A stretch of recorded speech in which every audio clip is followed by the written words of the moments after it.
नमस्कार।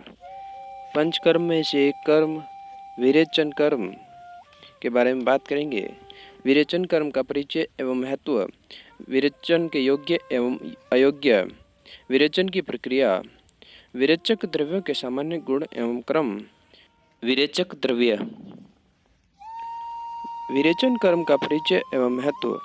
विरेचन तत्र दोषहरणम अधोभागम विरेचन संज्ञकम। अधोमार्ग गुदमार्ग से कुपित दोषों को बाहर निकालना विरेचन कहलाता है। महत्व। विरेचनम तु सर्वोपक्रमभ्यः पित्त प्रदानतम मन्यते भिषजः। पित्त दोष की प्रधान चिकित्सा विरेचन को बताया है। पित्त और रक्त का आश्रयी भाव है। आश्रयी भाव का अर्थ है कि एक दूसरे पर निर्भर रहना, इसलिए विरेचन रक्तदुष्ट अवस्था में भी प्रभावी उपचार है। विरेचन द्रव्य सर्वप्रथम आमाशय में जाकर संपूर्ण विकृत पित्त मूल का अपकर्षण कर अधोमार्ग से बाहर निकाल देता है। जिस प्रकार किसी घर में आग लगने पर आग बुझाकर काबू पाया जाता है, उसी प्रकार आग बुझाने के पश्चात जो धीरे धीरे शीतलता की प्राप्ति होती है और घर शीतल हो जाता है, उसी प्रकार आमाशयिक पित्त के शांत होने पर समस्त शरीर के पित्तज रोग शांत हो जाते हैं। विरेचक द्रव्य। किन किन द्रव्यों से विरेचन करवा सकते हैं? श्यामा त्रिवर्त, सफेद त्रिवर्त। त्रिवर्त को विरेचन में श्रेष्ठ बताया गया है। चतुरंगुल, केशिया फिस्टुला, अमलतास भी कहते हैं। तिलवक, सिम्प्लोकस रेसिमोसा।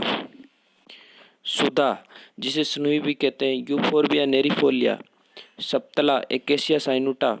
शंखिनी, दंती और दरवंती। इन 9 द्रव्यों को प्रमुख रूप से बताया है। विरेचन के योग्य रोग व रोगी।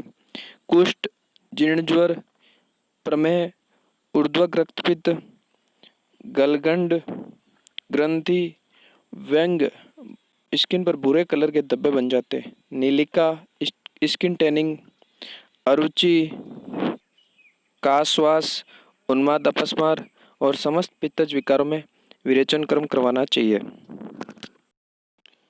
विरेचन के अयोग्य रोग व रोगी। नवज्वर, अधोग रक्तपित्त। रक्तपित्त की चिकित्सा बताई है प्रतिमार्ग हरणम चिकित्सा, अर्थात ऊर्ध्वक रक्तपित्त में विरेचन और अधोग रक्तपित्त में वमन। तो अधोग रक्तपित्त में विरेचन कॉन्ट्राइंडिकेटेड बताया है। सतगुद, अल्पअग्नि, अजीर्ण, मदात्य, एक्सेसिव एल्कोहल इंटेक, अति स्थूल, अतिक्रस, क्षीण, बालक, वृद्ध, गर्भिणी, राज्यक्षमा, हृदय रोग, नित्य दुखी, भयभीत, इन रोगियों में विरेचन नहीं करवाना चाहिए। विरेचन की प्रक्रिया।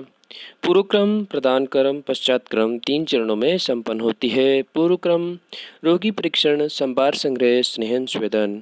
रोगी परीक्षण के अंदर ये देखना चाहिए कि रोगी व्यक्ति विरेचन के योग्य है या नहीं है।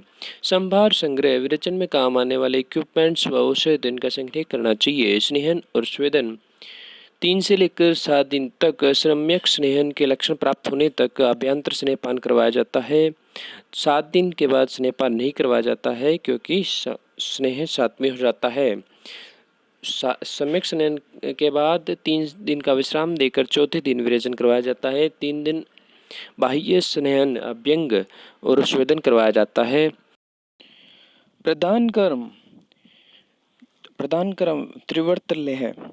विरेचन में त्रिवर्त को श्रेष्ठ बताया है, इसलिए त्रिवर्त लेह सामान्यतः दिया जाता है। बाकी रोग और रोगी के अनुसार विरेचन औषध का निर्माण किया जाता है। विरेचन औषधि का काल व्यतीत होने के बाद देनी चाहिए। सामान्यतः 9-10 बजे के बाद विरेचन औषधि देनी चाहिए। सामान्य रूप से विरेचन 3 घंटे के बाद शुरू होता है। तृष्णा लगने पर वेग के सम्यक रूप से न आने पर गर्म पानी को थोड़ी थोड़ी देर में देना चाहिए। इसके बाद विरेचन की शुद्धि का आकलन करेंगे। वेग के आधार पर यदि 30 वेग आए हैं तो प्रवर शुद्धि, 20 वेग आए तो मध्यम शुद्धि और 10 वेग आए तो अवर शुद्धि। मानी कि यानी दोष कितने प्रमाण में बाहर निकला है। 4 प्रस्थ प्रवर शुद्धि, 3 प्रस्थ मध्यम शुद्धि, 2 प्रस्थ अवर शुद्धि। आंतिकी अंत में निष्कासित दोष के अनुसार कफांत होना चाहिए। लैंगिकी यह विरेचन के सम्यक शुद्धि के लक्षण के आधार पर प्रवर, मध्य और अवर शुद्धि देखते हैं। विरेचन के सम्यक योग के लक्षण। स्रोतो विशुद्धि, इंद्रिय प्रसादन, शरीर में लघुता एवं उत्साह, अग्निदीपन, अनाम्यत्वम, विट्ट, पित्त, कफ, वात, का क्रमशः निःसरण और वातानुलोमन ये विरेचन के संयुक्तियों के लक्षण हैं। पश्चात कर्म, संसर्जन क्रम, परिहार्य विषय और विरेचनोत्तर क्रम।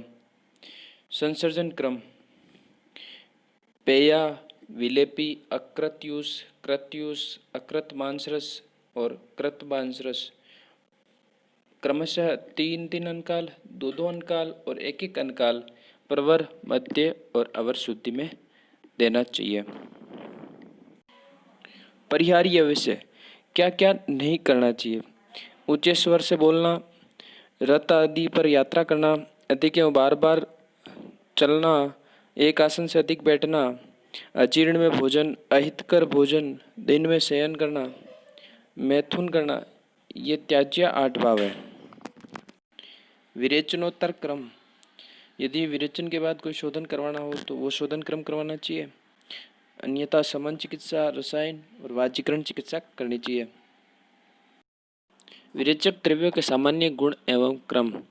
विरेचक द्रव्यों के सामान्य गुण उष्ण, तीक्ष्ण, सूक्ष्म, व्यवयी, विकासी और अधोभागर प्रभाव। क्रम, उष्ण गुण दोष का पाक कर उन्हें गला देता है, जिससे दोष कोष्ठ में गमन करते हैं। तीक्ष्ण गुण द्वारा पाचन और छेदन करते हैं, जिससे दोष अपने स्थान से श्रवण करने योग्य हो जाते हैं। सूक्ष्म गुण के कारण विरेचक औषधि स्थूल एवं अणु स्रोतों में प्रविष्ट होकर दोषों का पाचन तथा विच्छेदन करता है। व्यवयी गुण के कारण ये विरेचक द्रव्य पूरे शरीर में फैलकर अपना कार्य करते हैं। विकासी विरेचन द्रव्य धातुओं में श्लिष्ट दोषों को पृथक करते हैं।